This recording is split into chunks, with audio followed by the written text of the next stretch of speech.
Good morning students, मैं लक्ष्मी भदौरिया आज आपको संवैधानिक शब्दावली के बारे में समझाऊंगी। संवैधानिक शब्दावली से तात्पर्य होता है कि संविधान में कुछ ऐसे शब्द हैं जिनके बारे में आना आवश्यक होता है, क्योंकि वो शब्द बार बार जब अध्ययन करेंगे तो बार बार आएंगे, तो उनकी जानकारी होना आवश्यक है। तो इसमें हमने सबसे पहला शब्द जो लिया है वो है भारतीय राज्य व्यवस्था।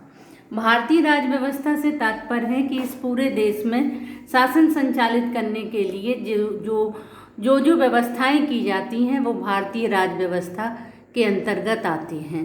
अब इसमें सरकार के तीनों अंग, व्यवस्थापिका, कार्यपालिका, न्यायपालिका, और इसके अलावा जो है आपकी केंद्रीय सरकार, राज्य सरकार, स्थानीय सरकार, ये सारी चीज़ें भारतीय राज्य व्यवस्था में आती हैं और इनका अध्ययन हम अब करना पड़ता है। फिर आता है शासन।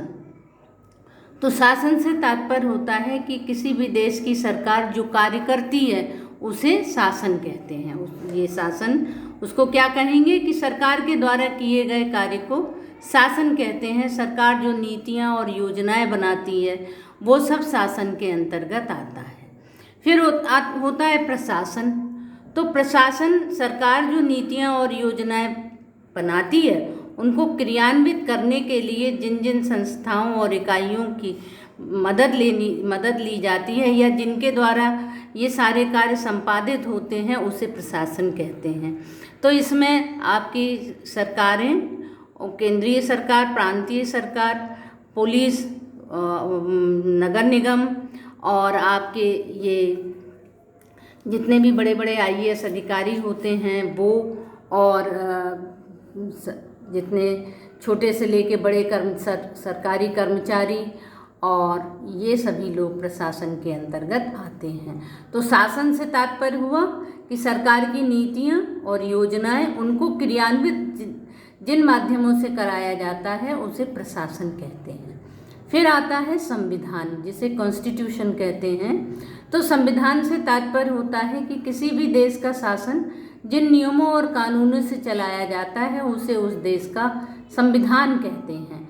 जो संविधान होता है वो उस देश का सबसे बड़ा कानून होता है, उसी के अनुसार उस देश का शासन चलता है।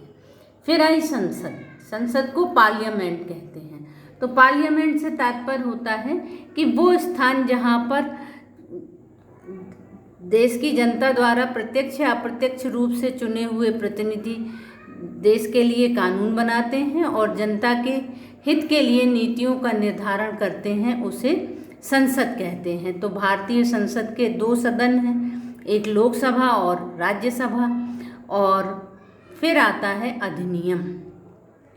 तो अधिनियम से तात्पर्य होता है कि केंद्र में संसद और राज्यों में विधानसभाओं में कानून बनाने के लिए जो भी प्रस्ताव पेश किया जाता है और जब वो कानून बन जाता है तो उसे अधिनियम या कानून कहते हैं। और फिर आता है अनुच्छेद। तो अनुच्छेद से तात्पर्य होता है कि किसी भी एक विषय की पूरी व्याख्या करना, किसी एक महत्वपूर्ण विषय की पूरी व्याख्या करना। तो अनुच्छेद के कई अंग हो सकते हैं, कई पार्ट हो सकते हैं। तो हमारे संविधान में 395 अनुच्छेद थे, जो अब बढ़ के 470 अनुच्छेद हो गए हैं। और फिर आती है अनुसूची। तो अनुसूची से तात्पर्य होता है कि शासन जो भी योजनाएं और नीतियां बनाती है उन सबको सूचीबद्ध करना, उन सबको क्या करना, सूचीबद्ध करना अनुसूची कहलाती है। जब भारतीय संविधान लागू हुआ था उस समय उसमें 8 अनुसूची थी, जो वर्तमान में 12 तक पहुंच गई हैं। वर्तमान में हमारे संविधान में 12 अनुसूचियां हैं। और फिर आता है लोकतंत्र। तो लोकतंत्र से तात्पर्य होता है कि ऐसी शासन व्यवस्था जो जनता द्वारा चुनी गई सरकार से द्वारा संचालित हो, उसे लोकतंत्र कहते हैं। तो भारतीय संविधान द्वारा भारत में लोकतांत्रिक शासन व्यवस्था अपनाई गई है। जनता के द्वारा चुने हुए प्रतिनिधि अपनी सरकार का गठन करते हैं और वो जनता पर शासन करती है। और हमारे देश का जो लोकतंत्र है ये दुनिया में सबसे बड़ा लोकतंत्र माना जाता है। अब्राहम लिंकन ने लोकतंत्र के बारे में कहा था कि जनता का जनता के द्वारा जनता के लिए किए गए शासन को लोकतंत्र कहते हैं। और फिर आता है गणतंत्र। तो गणतंत्र से तात्पर्य होता है कि ऐसी शासन व्यवस्था जहां शासन का प्रमुख जनता द्वारा प्रत्यक्ष या अप्रत्यक्ष रूप से चुना जाए, वो वंशानुगत ना हो। तो आपके देश का जो राष्ट्रपति है वो शासन का सर्वोच्च है और वो जनता द्वारा अप्रत्यक्ष रूप से चुना जाता है। अब इसका उदाहरण आपको बताते हैं कि जैसे इंग्लैंड में वहाँ राजा है जो वंशानुगत है, तो इंग्लैंड लोकतंत्र तो है लेकिन गणतंत्र नहीं है। तो आपका देश लोकतांत्रिक गणतंत्र है। और फिर आता है संघ।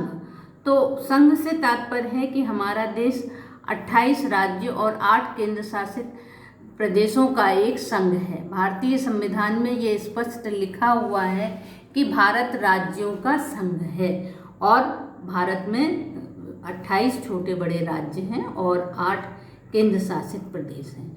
फिर आया समाजवाद। तो समाजवाद से तात्पर्य है, ये हमारे संविधान के 42वें संशोधन द्वारा हमारे संविधान में जोड़ा गया था। तो भारत का जो समाजवाद है वो अलग तरह का है। समाजवाद से तात्पर्य होता है कि जहाँ पर जो संपत्ति है उसका स्वामित्व और जो उत्पादन के साधन हैं उन पर समाज का अधिकार होता है, उसे समाजवाद कहते हैं। और सरकार का नियंत्रण जिन पर रहे। तो भारत में मिश्रित अर्थव्यवस्था अपनाई गई है। तो लेकिन यहाँ की अर्थव्यवस्था में समाजवादी व्यवस्था की भी विशेषताएं पाई जाती हैं। फिर आया धर्मनिरपेक्ष। तो धर्मनिरपेक्ष शब्द को भी भारतीय संविधान में 42वें संशोधन द्वारा जोड़ा गया था। तो संविधान के अनुसार धर्मनिरपेक्ष से तात्पर्य है कि राज्य का कोई राजधर्म नहीं होगा, कानून के समक्ष सभी व्यक्ति समान होंगे, राज्य किसी भी धर्म का पक्ष नहीं लेगा और राज्य के समक्ष सभी धर्म समान होंगे। तो धर्मनिरपेक्ष या पंथ निरपेक्ष दोनों का अर्थ एक ही है। फिर आता है सार्वभौम प्रभुत्व संपन्न राष्ट्र। सार्वभौम प्रभुत्व संपन्न राष्ट्र, इससे तात्पर्य होता है कि देश की जो सरकार है वो देश के अंदर और देश के बाहर दोनों तरफ सर्वोच्च हो, इससे ऊपर कोई सत्ता ना हो। इसका उदाहरण आपको बताते हैं कि आपका देश 15 अगस्त 1947 को स्वतंत्र हो गया था, लेकिन संविधान 26 जनवरी 1950 को लागू हुआ था। तब भारत एक सार्वभौम प्रभुत्व संपन्न राष्ट्र बना था। और फिर आता है इकहरी नागरिकता। तो भारत के संविधान के द्वारा भारत के प्रत्येक नागरिक को इकहरी नागरिकता दी गई है, चाहे वो देश के किसी भी हिस्से में क्यों न निवास करता हो। सारे नागरिकों की जो नागरिकता है वो भारतीय है। जबकि उदाहरण के तौर पे आपको बताते हैं कि अमेरिका में दोहरी नागरिकता दी जाती है। एक वो जिस राज्य में व्यक्ति निवास करता है उसकी, और दूसरी पूरे देश की। लेकिन हमारे संविधान निर्माताओं ने प्रत्येक नागरिक को इकहरी नागरिकता सौंपी है जो भारतीय है। तो ये तो हमने आपको संविधान के कुछ मुख्य शब्द को बताए जो आपके लिए उपयोगी होंगे और ये आपको काफ़ी लाभ देंगे। आशा है आपको समझ में आए होंगे। Thank you.